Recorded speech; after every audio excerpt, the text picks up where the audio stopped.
السلام عليكم ورحمة الله وبركاته. الله الله والجرائم اللي يحصل لنا ذي الإياه.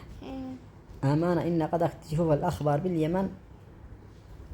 يعني شوف احنا بكل شيء بالعالم يعني أسفل حاجة إلا بالجرائم صدرنا التوب. يعني التوب رقم واحد. يعني الحمد لله إن حصلنا حاجة يعني ننافس بها على العالم.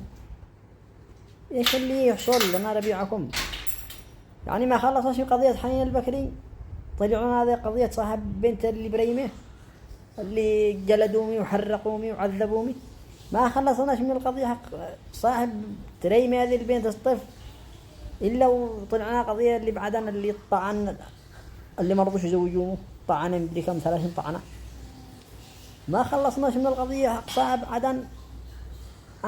أول أمس بيريد بتعز يقوم لك واحد يجسر لك طفل يذبحه ذبي مع الشين يدير يرجعوا يحضروا المقطع جزر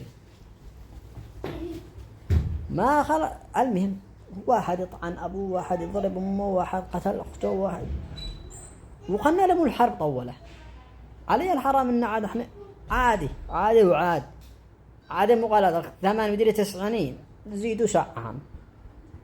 إن الله لا يغير ما بقوم حتى يغيروا ما بأنفسهم. أنت لما تشوف الجرائم هذه يعني معاه خليناش حاجة لأبو جهل والكفار والفرنجة ما مو تقولوا أنتم بدون الجنان هدو يو صح إنها في أزمة وفي كل شيء بس مش اللي تدافع هذا إنك تقوم تقتل وتذبح وتجزر. الله يخارج البلاد